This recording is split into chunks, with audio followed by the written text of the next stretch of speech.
And welcome back, ladies and gentlemen, boys and girls, to another exciting and hopefully thought-provoking and entertaining episode of The Overnighters. I am your host, Aaron Scott Walker, joined with us as always, Jason Edgar. Hello, Jason. Oops, all Jason Edgar. Welcome to Aaron. Welcome to Aaron. Well, as always, you are listening to us on Morton College Radio, WZQC, the Q 99.1 FM. And Jason, who else are we presented by? Who else are we presented by?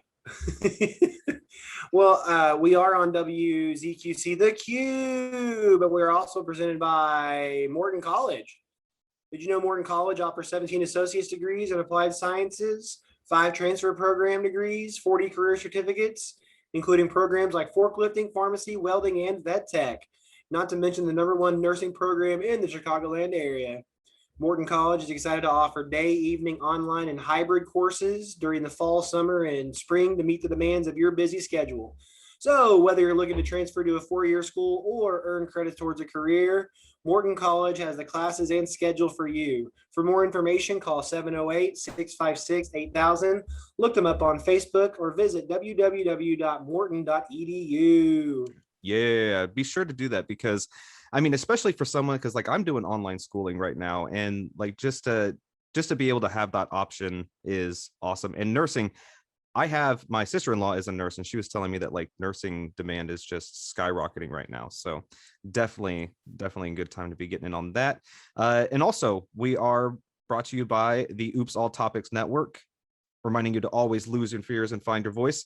Today, we have a really exciting episode. We're going to mainly be talking about this really great series that we kind of touched on a little bit the last time we were together, but we're definitely going to be talking about Loki. That's going to be the main focus of today's segment. Another great piece of work from Disney and Marvel Studios, having to remind ourselves that Marvel Studios started out as technically as an indie filmmaker studio. They were an independent studio. They were separated from all the big giants, and now they are where they are. Jason, how are you liking Loki so far? I think it's the best of the 3 that they've put out on Disney Plus. Have you seen WandaVision and Scarlet Winter Soldier? Falcon Winter Soldier? I have not seen Falcon and Winter Soldier yet. It's again on the long list of ones that's probably the third one, third best. And I think since you've seen WandaVision, and that's what I wanted to refer to whenever we talk about Loki, because going into the final episode with like 6 episodes, I think WandaVision had 8 episodes. We were thinking we were going to get Mephisto. Instead, we get Agatha Harkness. Right. Everyone thinks we're going to get Kang the Conqueror at the end of this Loki episode. I don't think we are. In fact, I think we're going to get something like old Loki, young Loki, or we're just going to get this Renslayer woman that's in the show. But it's like these, like the hardcore Marvel fans want the next big bad right there. Yeah. They want Thanos with 4 Infinity Stones, and it's not going to happen. No. I don't think it's going to happen in these Disney Plus shows that are kind of, and I'm kind of parroting one of my favorite podcasts I listen to, but they're almost playing like webisodes where it's like, it's awesome if you watch this, but if you watch Ant-Man or Doctor Strange, you're not gonna be missing anything. So I've been excited about Loki, but I don't think I need like a Thanos big bad person or the X-Men. That's another thing. They thought WandaVision was going to be the beginning of the X-Men in this universe, and they're saying, "Oh, the timelines. We're going to get the X-Men now." It's like they think every show is going to be the introduction to the X-Men. Even Winter Soldier, there's like 19 super serum vials running around, and they're like, this is how we get the X-Men. And it just never happens. It's a cute, quaint show, and it's good for what it's supposed to be doing. Exactly. And not only that, I mean, more to the point that you were having earlier, it's just not, they can use those shows as a vehicle to get, the big bads like Kang, like Galactus, the X-Men, they can use it as a vehicle for them to be introduced, but they're not going to introduce them in those shows or on that platform. Like, what I really think this whole thing is probably setting up Kang because Kang is definitely going to be in the next Ant-Man movie. Like, there's no doubt about it. It's already been casted. It's already been written. They're already shooting it.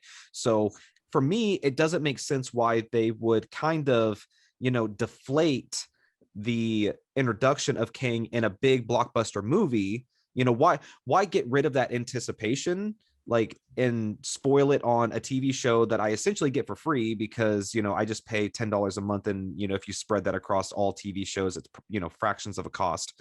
So, they're not going to be doing that. Me personally, from all the watching that I've been doing and from all the reading and like fan theory stuff that I've been watching, I legitimately think we're going to be seeing King Loki at the end of this. King Loki is Loki, is that what it is? Yeah, King Loki. He's a legitimate character in the comic book series, so he is canon.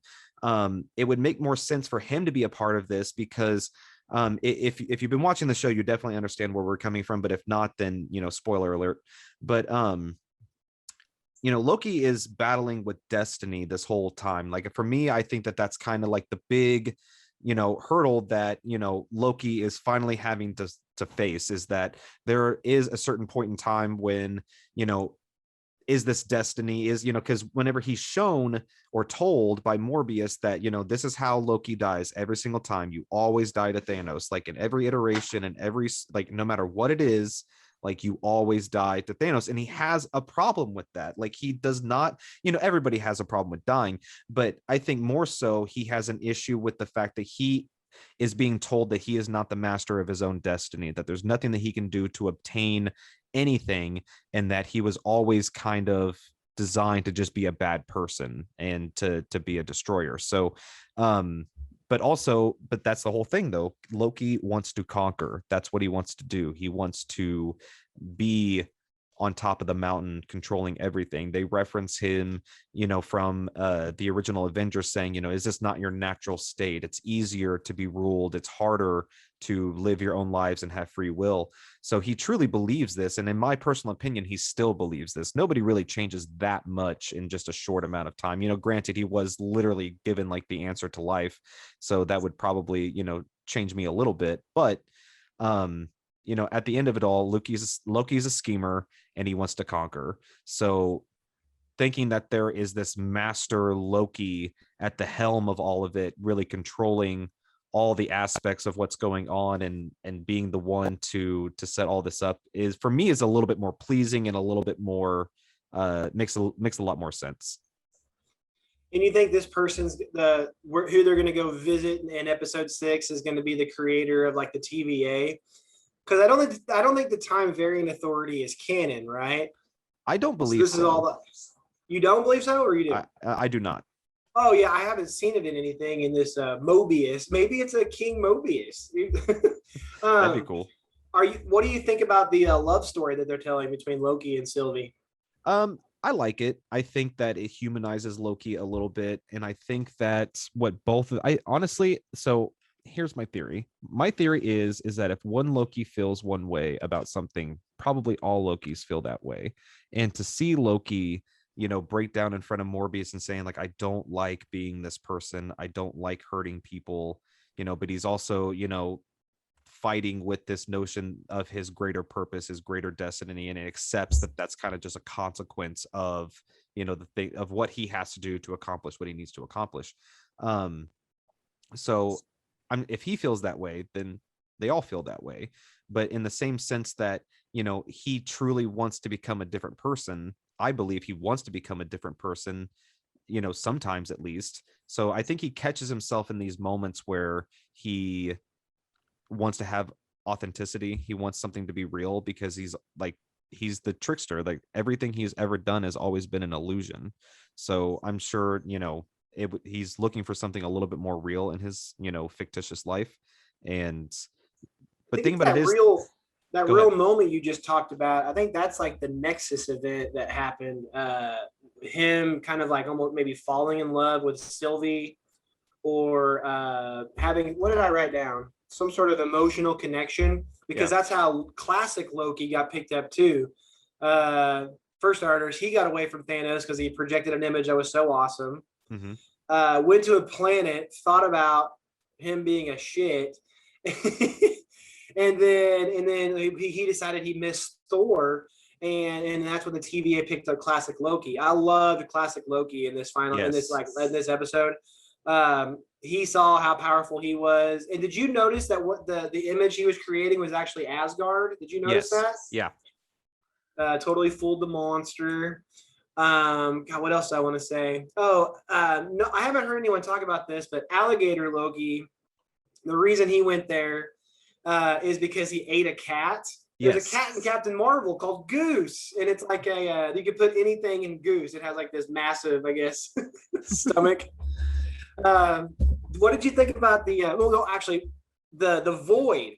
The Mhm. void is where they put all this stuff that just like won't die, and that's the reason why it's like crawling with Loki's, because as much as like they lose, they never die. And I think another important lesson for Loki is like whenever he was being held hostage by President Loki, and then the other Loki was mischievous and double crossed, and then there was like, and he just notices like we're always going to double cross each other no matter what. And it's Yeah, like, this is so point. That was probably the funniest part of the whole series. Crocodile Loki also attacking President Loki. that was great. So many Lokis. So many. It's definitely Rick in Rick and Morty, like, well, I guess Rick and Morty, just the multiverse having, so many different variants of the same character, but not necessarily the exact same person. You have, again, an alligator, a kid, you have what appears to be a railroad, worker turned into Loki. Yeah, like there's just so many different variants, which is really cool. Like I as soon as I found out that this was going to be uh based around, like, time traveling and stuff like that, like that's one of my favorite. I mean, that's why Back to the Future is still always going to be one of my favorite films of all time, just for the notion of the fact that it surrounds time travel. um so it a lot I had a lot of questions in the beginning of the series, because they are obviously portraying this to be, the TVA assume, and everybody, Morbius and everybody involved, is under the assumption that the TVA is an authentic, real thing. And then it's explained that everything that happens is essentially pre-written in time, so you're always destined to do these things. And so Morbius explains to Loki, or at least Loki has the realization, that he doesn't operate under his own free will. But then he is now in the TVA. So if he is currently in the TVA and outside of that, like, time loop or whatever, or the timeline, does that mean at that point he's thinking on his own free will at that point? Because he's not, because everything he's doing at this point is not written in time. Like, that's why he's there to begin with, because he created an event that wasn't supposed to happen. And so now he is being placed outside of that realm. So that was kind of Mobius or Loki? Loki. Oh. And so what was your question again? Well, it wasn't necessarily a question. It was just more of like, it was just like one thing that was just kind of I guess, confused. Oh, excuse me. I've totally derailed the show. No, you're good. I had a cough. I essentially was just saying that basically at the very beginning it was sort of confusing me, just because, like, if nobody operates under their free will while on the timeline that these time lords have written, none of that's free will. That's all pre-written. But you create a nexus event and then are placed in custody of the TVA. Does that mean that every moment from the nexus event on, while you're outside of this timeline, does that mean that you're operating under your own free will? Because Yeah, I think if you're in that TVA world, yeah. Because they don't have a place for him to go. He can't go back. If he does go back, he's going to get killed by Thanos. He doesn't want to do that. right. That's the really creepy part of this show, where it's like, is he just going to be in the TVA forever? Um, what did you think about, like, it was the first episode, and I remember last time we talked, you had not seen it, but what did you think about the Infinity Stones being completely worthless? I honestly thought that was like a really cool little, like, it's something that would have hit hard for Loki, because that's something that he, like, in his world, in his universe, these are all powerful. Like, people kill each other, genocides happen just looking for these stones.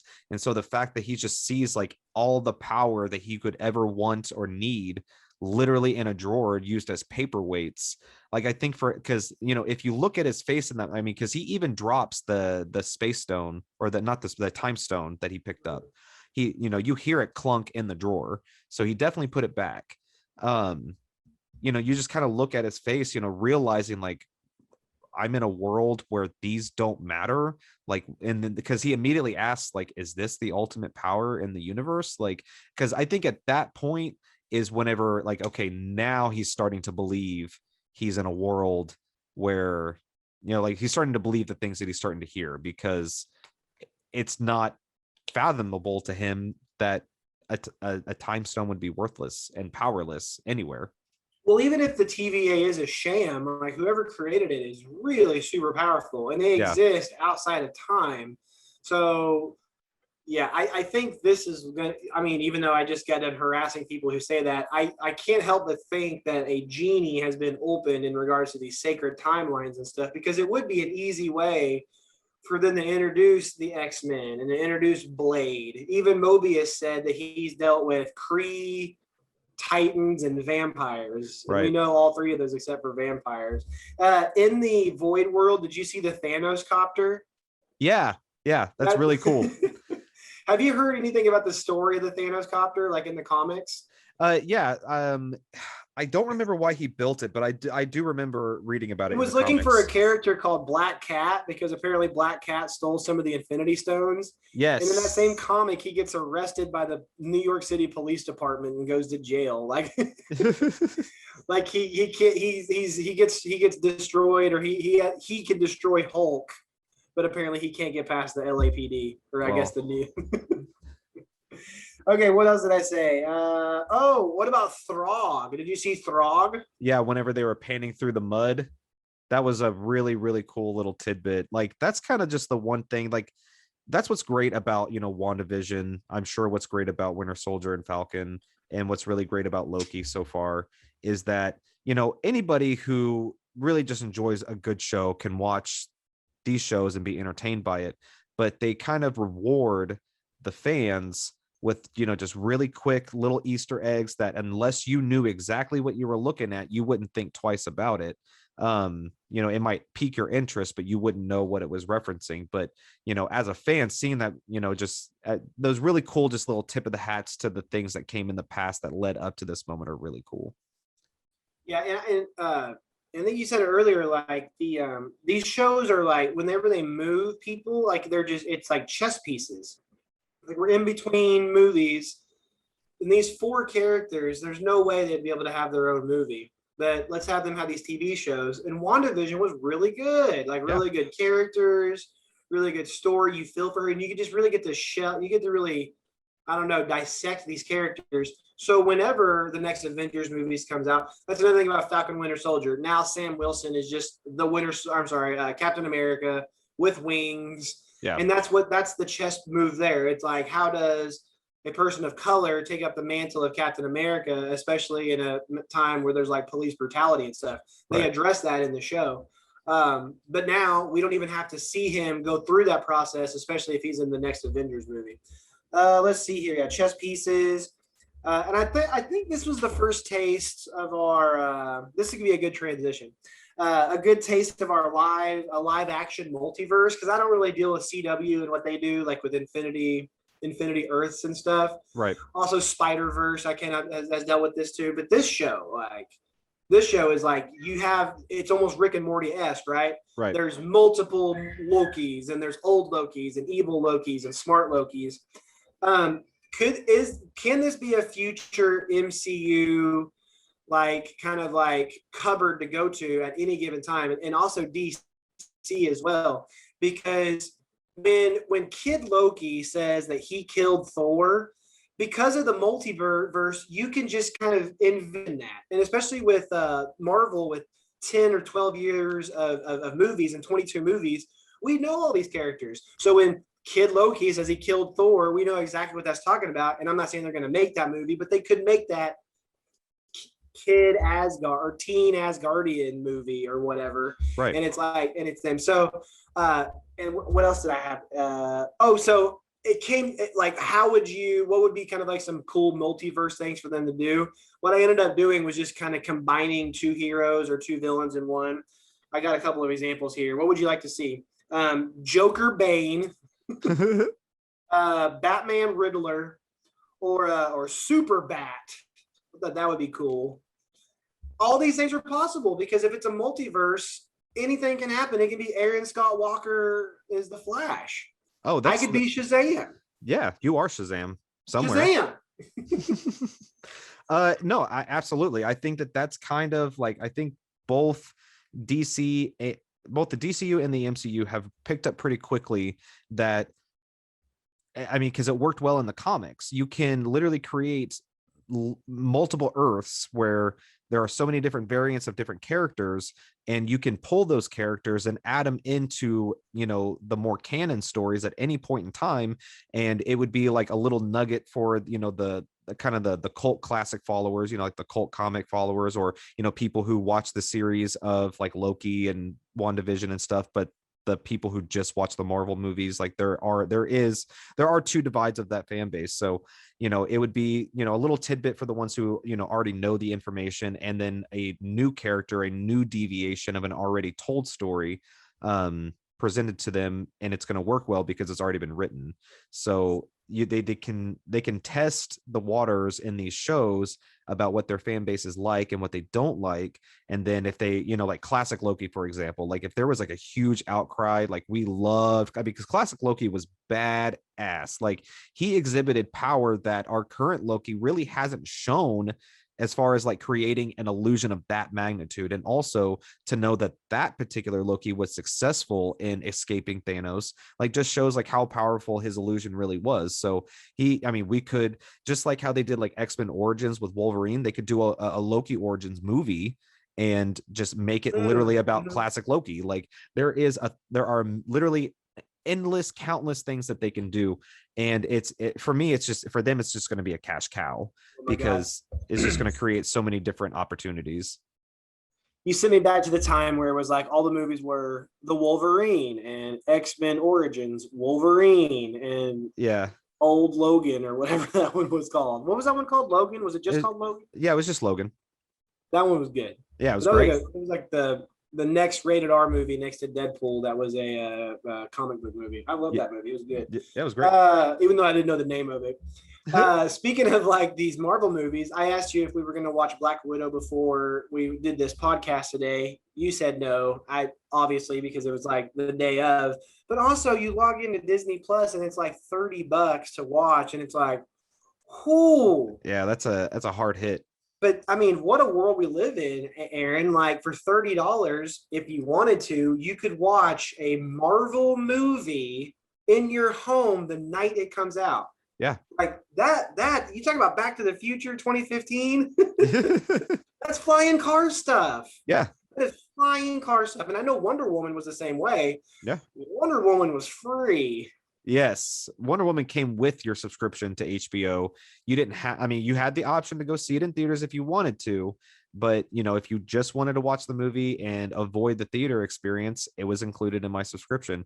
And this was something that I even talked about in Unreal Talk Show, like, you know, at the very beginning of COVID. Like this was just kind of like honestly, it was just the thing that made the theory just kind of a reality, because for a long time we've all kind of talked about, man, wouldn't it be great if we can just watch brand new movies, you know, from our TVs? We didn't have to go to the theater. You know, why couldn't we just get, like, you know, even if they charge us like $50, you know, we could bring, you know, a whole mess of people over, you know, all pitch in to cover the cost of the movie, so it's still cheap for everyone. You know, these are conversations that I had with my friends 10 years ago. So the fact that, you know, not only is it possible, it's kind of the norm now.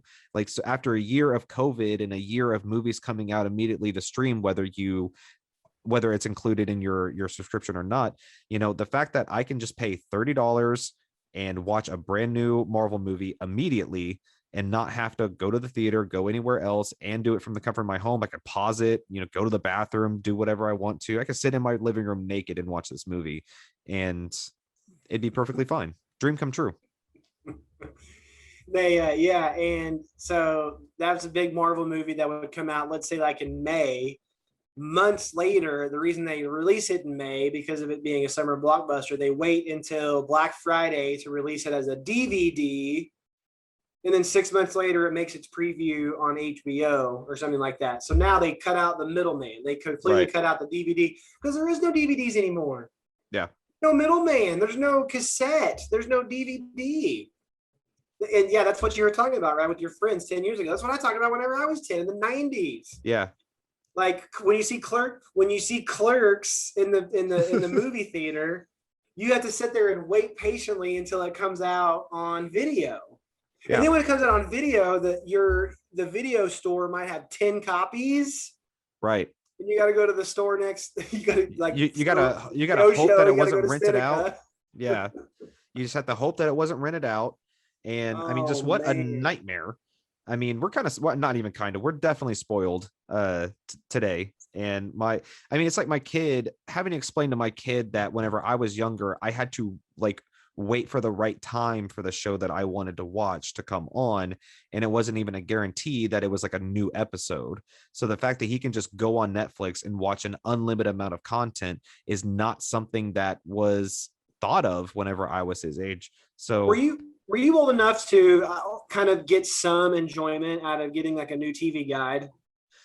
Yeah, well, not necessarily get the TV guide, but I was one of the kids that would get excited to watch the TV guide channel and to, kind of frantically be looking for the TV show. Like I know what I'm looking for. I know about what time it comes on. So to kind of see it like out in the future would get me excited. Like, cause you see like the time blocks, like Friends from 8 to 8:30. And then the next block would have, Seinfeld, whatever. And then the show you would actually want to watch would be, a few blocks down the line. So you'd be like, okay, it's just a few blocks away. And then, I got it. So. And then like, yeah, if you're a kid and something you want to watch comes on at 11 o'clock, it's like, damn it. I gotta be in I had bed. to stay up. And like, I'm talking DVRs, like in the mid 2000s when those came out, those were game changers too. Mm-hmm. Because let's just say your favorite show is, I don't know, Pardon the Interruption on ESPN at 4:30 p.m. If you're not at home at 4:30 p.m., you just miss that show. Yeah. There's no such thing as like missing shows anymore. Even like the Rick and Mortys that are coming out now. I buy them on Google Play because then you can like rewatch them and stuff. And I think Rick and Morty are rewatchable. But actually, that's the article I actually brought up. We were just kind of just riffing on the good old days. The good old days, yeah. But what about did you listen to any like Sirius XM or like listen to like Howard Stern or anything? I love Howard Stern.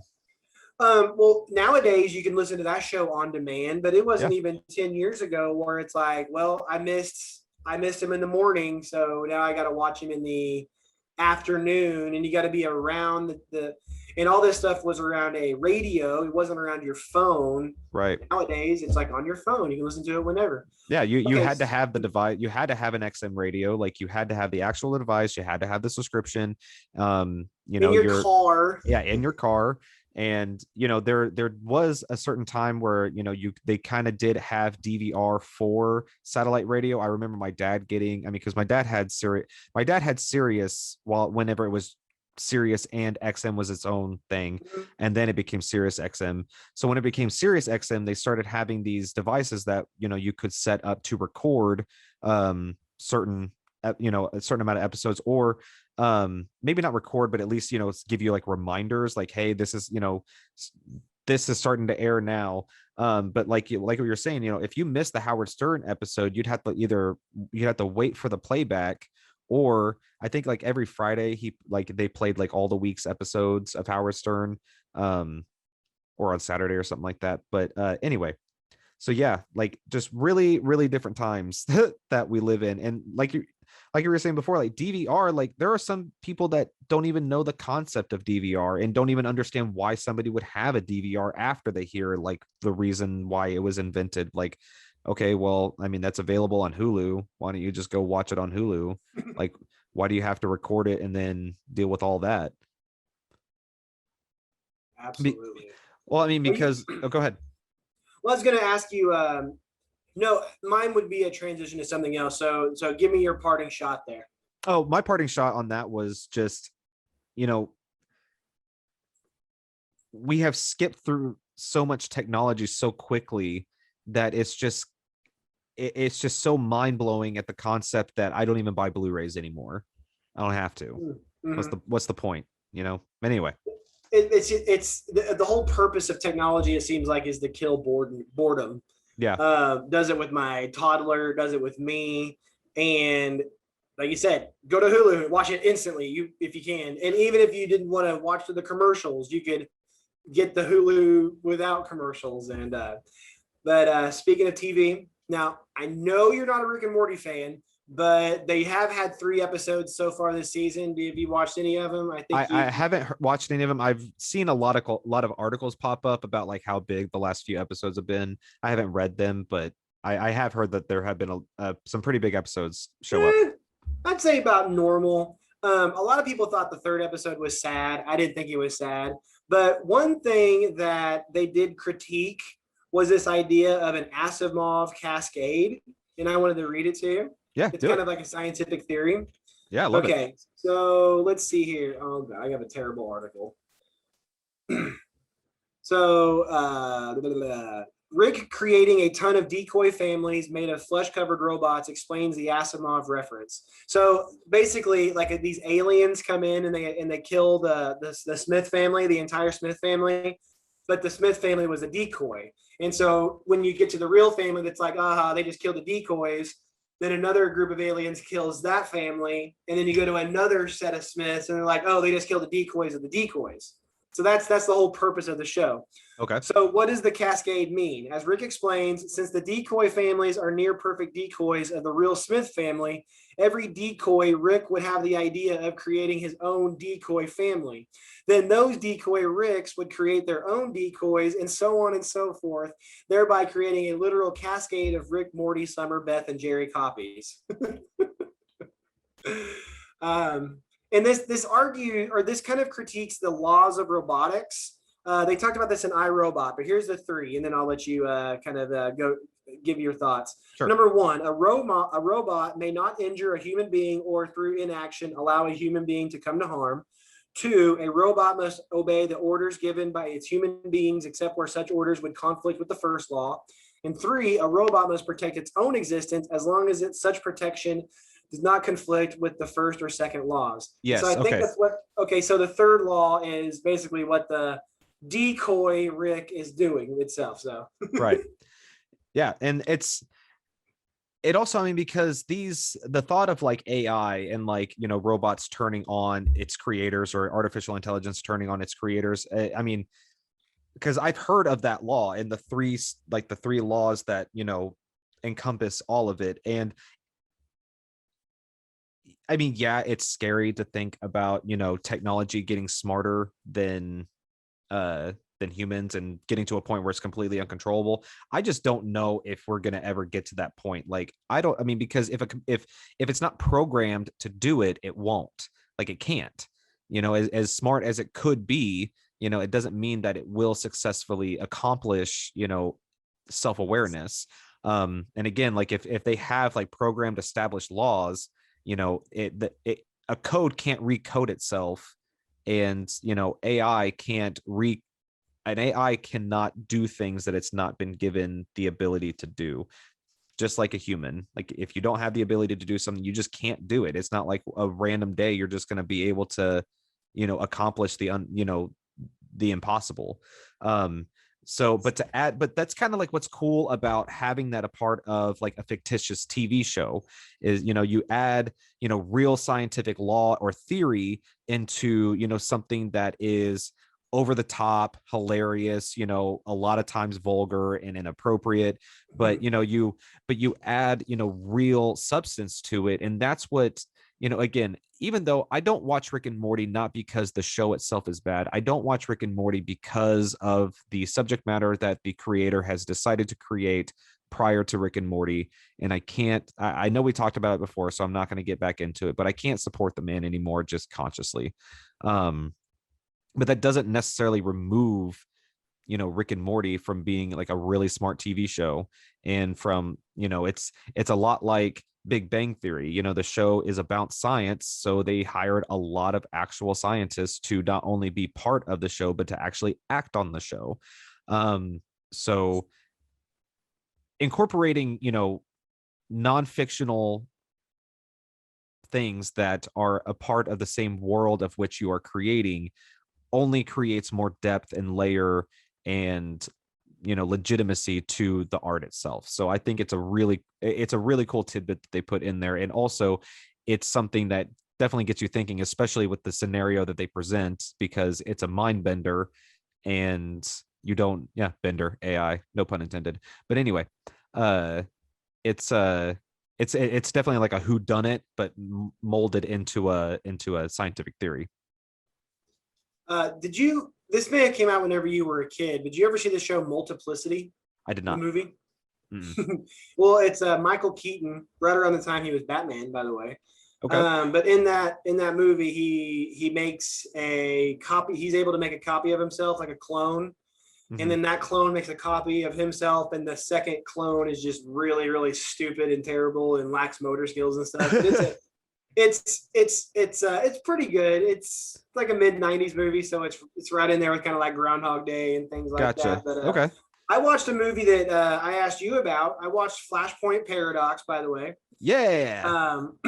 What really kind of threw me off, and correct me if I'm wrong, but we don't see him go back and travel in time to save his mother's life, right? No, it's we don't. We don't so see they that just happen. So he kind of thinks about it, and then the next day all the paradoxes happen, or It's not necessarily that he just thinks about it. He is constantly troubled with that vision, like the thought of like, what if I was there? So I think that in that moment he was just kind of going through like what he wished would have happened or what he could do in that scenario. But from what I understand, Thong, Reverse Flash, was the one who went back and like stopped that event from happening. And then he woke up like in the the alternative timeline, present day. And then nobody knew that he was the Flash, because in that world he doesn't become the Flash.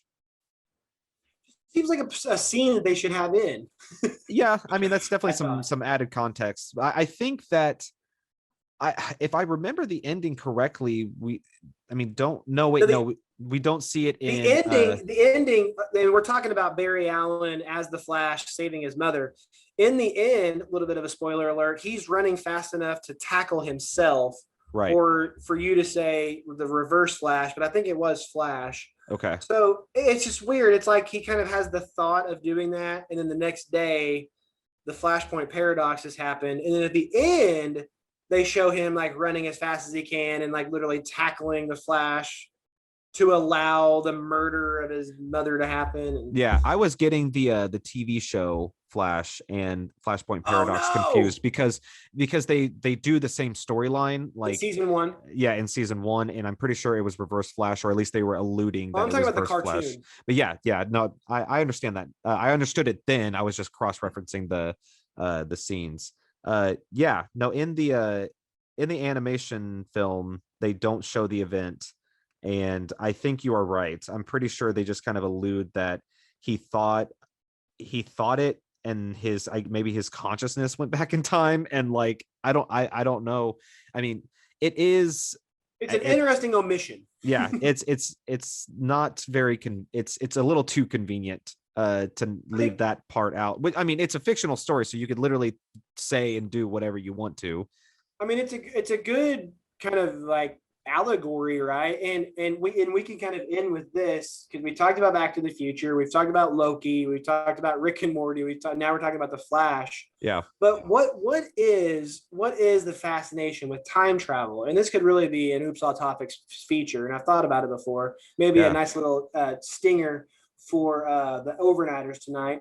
But I think the fascination with time travel is our fascination with attempting to go back to a time that we regret, right?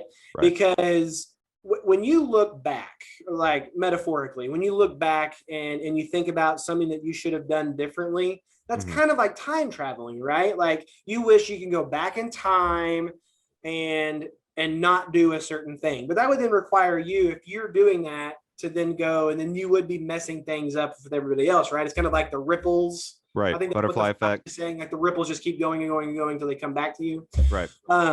So, but at the same time, do you have a such thing as like traveling to the future, or is your future self traveling to the present? And that's where it kind of gets Buddhist, because, and you probably know it because you stopped smoking, right? Yeah. There was a day where you were just like, I'm not going to smoke anymore.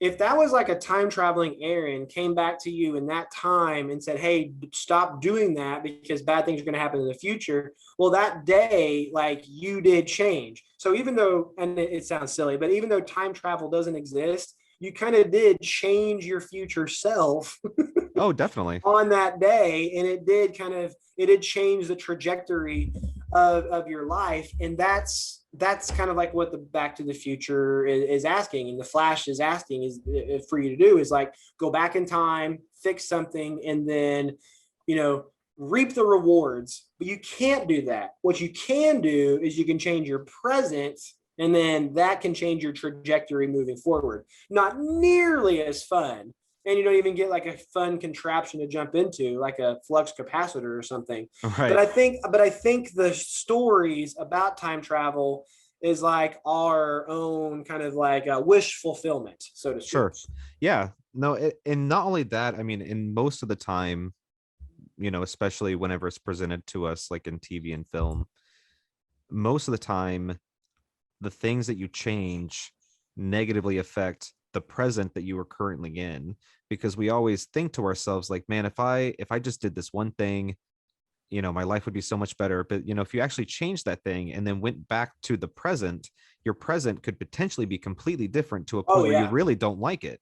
Like, like if I, let's say hypothetically speaking, I just wanted to go back in time and Mary Celia. no, god no. uh if I went back in time and just wanted to, just change one little thing, one little blip that I thought, you know what, I just don't want the memory of having of done this.